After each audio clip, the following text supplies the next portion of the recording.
Activate कर दिया है ताकि टूरिस्ट को यहां पर दिक्कत ना हो। इंटेलिजेंस सूत्रों के अनुसार जानकारी निकल कर आई है कि इस पहलगाम हमले के अंदर 2 विदेशी टेररिस्ट और 2 लोकल आतंकी शामिल थे और इसको करने का मास्टरमाइंड सैफुल्लाह खालिद था, जो कि 2019 के अंदर उसने एक वीडियो के अंदर धमकी देते हुए कहा था कि कश्मीर का मसला हल नहीं हुआ है। इस सैफुल्लाह के ऊपर, जो कि इस समय पीओके के अंदर है, इसके ऊपर इस समय आईबी का मतलब जांच एजेंसीज का मानना है कि संभवतया इसी के द्वारा उकसाए हुए आतंकी थे जो इस हमले के अंदर पहुंचे थे। इसी बीच में पहलगाम आतंकी हमले के बीच बारामूला में 2 आतंकियों के ढेर होने की खबर है। हालांकि ये आतंकी पहलगाम हमले से बिलोंग नहीं करते हैं। सेना के द्वारा इस बारे में भी अपडेट दिया गया है। ऑफिस ऑफ सीएम के द्वारा भी यहां पर जो अपनी सहायता दी जा रही है उसके बारे में अपडेट दिया गया है। ऐसे में कश्मीर के लोगों का क्या मानना है? तो कश्मीर की बाजारों में इस तरह से सन्नाटा पसरा है क्योंकि लोगों ने आतंक के खिलाफ बाजार बंद किया है।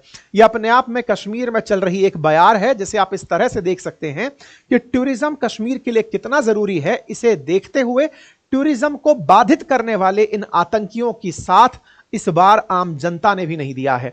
कश्मीर की आम जनता ने भी अपनी तरफ से बाजार बंद रखे हैं। सड़कों पर आम जनता प्रोटेस्ट करने उतरी है।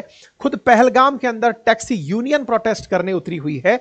कश्मीर के बाजार में इस तरह से लोग प्रदर्शन कर रहे हैं कि ये आतंकी अगर हमारे टूरिस्ट को नुकसान पहुंचाएंगे तो ये हमारे अपने हो ही नहीं सकते, क्योंकि हमेशा से ये कश्मीर में एक बिना कहा सिस्टम रहा है कि टूरिस्ट को नुकसान नहीं पहुंचाया जाएगा।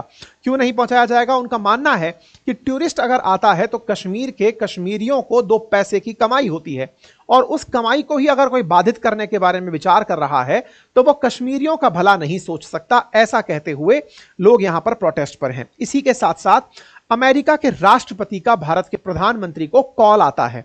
ना केवल इनका कॉल आता है बल्कि और जितने भी दुनिया के वर्ल्ड लीडर्स हैं उन सबके संदेश भारत को प्राप्त होने लगते हैं।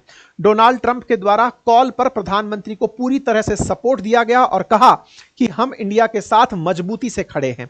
ऐसे समय पर जब भारत को अगर कोई भी एक्शन लेना हुआ, ऐसे समय पर अमेरिका की तरफ से आया हुआ यह कॉल बहुत मायने रखता है। जिस समय अमेरिकी विदेश मंत्री जेडी वैंस भारत में हैं और उस समय आतंकी हमले के चलते भारत का पूरा की पूरा अटेंशन जम्मू कश्मीर पर टिका है और उस समय डोनाल्ड ट्रंप का यह कॉल भारत के आगे की रणनीति के लिए बहुत मददगार साबित होगा। ट्रंप ने इस बारे में अपने ट्वीट पर भी जानकारी दी और कहा कि प्रधानमंत्री मोदी और उनके लोगों के साथ मेरा पूरा सपोर्ट है और उन्होंने अपनी तरफ से कहा कि हम उन लोगों के लिए प्रे करते हैं। वो पूरी तरह कश्मीर में हुई इस घटना से स्तब्ध हैं। डोनाल्ड ट्रंप के द्वारा दी गई इस जानकारी का भारत में एक तरह से सकारात्मक असर ट्रीट किया जा रहा है। इसी के साथ साथ व्लादिमीर पुतिन का भी अपनी तरफ से भारतवासियों के लिए संदेश आया। साथ ही साथ प्रधानमंत्री ऑफ इजराइल का संदेश, जॉर्जिया मेलोनी का संदेश, कीर स्टारमर का, इसी प्रकार से Olaf Scholz, Vivek Ramaswamy, JD Vance, Ursula von der, दुनिया के तमाम लीडर्स ने आतंकियों द्वारा किए गए इस कायराना हरकत की कड़ी से कड़ी निंदा की है। मैंने आपको पहले भी कहा था कि जेडी वैंस की जो भारतीय यात्रा चल रही है उस यात्रा पर ही मीडिया का ध्यान आकर्षित होगा। संभवतया आतंकियों ने भी इस समय पर इस जगह को इसलिए चुना क्योंकि जैसे ही यह घटना होगी तत्काल प्रभाव से वर्ल्ड मीडिया में तुरंत पहुंचेंगे कि देखिए ये लोग क्या कर सकते हैं। ऐसे में दुनिया भर की प्रतिक्रियाएं Anthony Albanese, KP Sharma Oli, Sri Lanka, तमाम देशों की तरफ से भारत के प्रति सांत्वना और संदेश दिया गया। ऐसे में सवाल यह आता है कि पाकिस्तान ने क्या कहा। पाकिस्तान ने कहा है कि हमें आरोप मत लगाइए, हम पर आरोप मत लगाइए, डोंट ब्लेम अस। इस पर क्या कहना है इन लोगों का? इनके डिफेंस मिनिस्टर का कहना है, ख्वाजा आसिफ का, कि देखिए बात यह है कि आप हम पर जबरदस्ती आरोप लगा रहे हैं। भारत में ऑलरेडी हर जगह से सरकार के खिलाफ आवाजें उठ रही हैं। इसमें चाहे नागालैंड हो, चाहे छत्तीसगढ़ हो, हर जगह भारत सरकार के खिलाफ लोगों में गुस्सा है और जम्मू कश्मीर के लोकल लोगों के द्वारा इस तरह की घटना को अंजाम दिया गया है। भारत सरकार अपनी नाकामी को हम पर डालकर छोड़ रही है। यह अच्छे से हम जानते हैं कि किस तरह से इन लोगों के द्वारा इस कार्य को अंजाम दिलवाया गया होगा और आप सभी को यह बहुत अच्छे से मालूम भी होगा।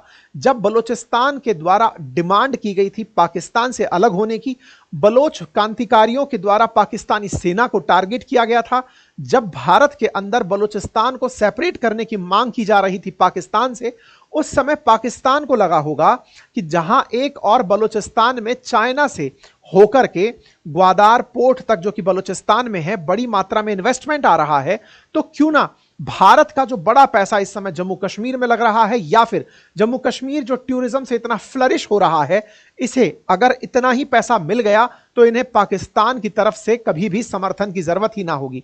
कश्मीर के जो अलगाववादी हैं, जो पाकिस्तान के द्वारा प्रमोट किए जाते हैं कि तुम पाकिस्तान के साथ मिलने के लिए या खुद को सेपरेट कंट्री बनाने के लिए डिमांड करो, अगर कश्मीर खुद ही फल फूलता रहा तो उन्हें किसी की भी आवश्यकता नहीं होगी। ऐसे में उन्होंने उस टूरिज्म की नब्ज पर, जैसे बलूचिस्तान के अंदर बलूच लिबरेशन आर्मी के जो लड़ाके हैं उनके द्वारा चाइना को टारगेट किया जाता है ताकि पाकिस्तान में इन्वेस्टमेंट ना आए, ऐसे ही कश्मीर में टूरिस्ट ना आए, इसलिए टूरिस्ट को टारगेट करने का यह कायराना प्रयास किया गया है।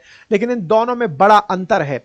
चाइना वहां विदेशी निवेशक है, भारत इटसेल्फ, कश्मीर जो है वो भारत का अभिन्न हिस्सा है। हम समस्त भारतीय अगर कश्मीर के साथ हैं और कश्मीर के अंदर खुशहाली की चाहत रखते हैं, ऐसे में पाकिस्तान का ये जो प्रयास है ये निश्चित ही निष्फल होगा। एनीवे, इसी बीच में प्रधानमंत्री के द्वारा लगातार इस मामले पर बैठक और निर्देश दिए जा रहे हैं।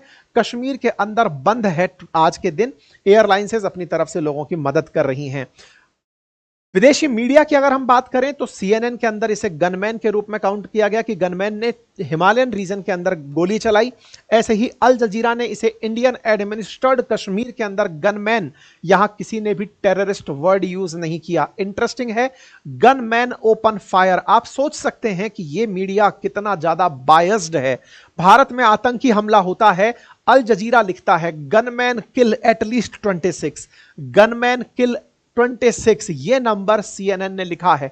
मतलब आप सोचिए कि यहां पर इन लोगों को एक तो भारत की जगह पर हिमालयन रीजन और इंडियन एडमिनिस्ट्रेड कश्मीर लिखने में आनंद आया, यहां पर गनमैन शब्द यूज किया गया। ऐसे ही गन यहां पर आप देख रहे हैं न्यूयॉर्क टाइम्स के अंदर इसे मिलिटेंट नाम दिया गया है कि मिलिटेंट्स ने ऐसा हमला किया। ऐसे ही 2 dozen dead as tourist target in held Kashmir, ये पाकिस्तान के अखबारों ने लिखा। दुनिया भर के अखबारों में से BBC ने इसे गनमैन नाम दिया। बंदूकधारियों द्वारा किया गया हमला, इसमें आतंकी शब्द यूज नहीं किया गया। ये किस तरह से सॉफ्ट तरीके से लिबरल्स का दिमाग वॉश करते हैं। मैं कुछ ऐसे ही लोगों के साथ चर्चा में जब रहता हूं, मैं देखता हूं कि कितना साइलेंटली इन लोगों के ब्रेन वॉश कर दिए गए हैं।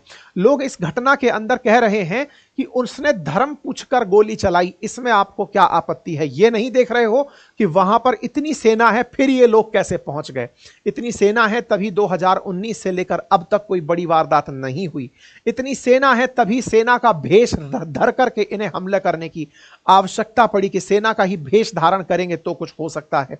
ऐसे में भारतीय सेना पर भारत के ही लोग सवाल उठाते हुए, जो आपको पढ़े लिखे सो कॉल्ड लिबरल्स दिखाई देते हैं, इनके ही बुद्धि को वॉश करने का काम ऐसे अखबार करते हैं जो यहां पर गनमैन शब्द जैसे शब्द लिख करके भारत के अंदर हो रहे आतंकी हमले को नीचा दिखाने का प्रयास करते हैं। दुनिया के द्वारा यह एक सेटल्ड एजेंडा है और हम समस्त भारतीयों को एकजुट होकर के आतंक के खिलाफ खड़ा होना होगा। फिलहाल के लिए इतना ही। जानकारी अगर आपको पसंद आई हो तो साथियों से अवश्य साझा करें। चैनल पर नए हैं तो चैनल को सब्सक्राइब अवश्य कर लें। साथियों, इतना ही नहीं, हमारे एप्लीकेशन पर भी आप जाकर विजिट करें, जहां पर मेरे द्वारा हिस्ट्री, ज्योग्राफी, पॉलिटी, इकोनॉमी का कंप्लीट बैच पूरे 1 साल की वैलिडिटी के साथ उपलब्ध है। अगर आप में से कोई भी चारों सब्जेक्ट मुझसे पढ़ना चाहता है, GS foundation for UPSC and state PCS, आप इन्हें ज्वाइन कर सकते हैं। हमारे हैंड रिटन नोट्स भी उपलब्ध हैं जिन्हें आप घर बैठे मंगा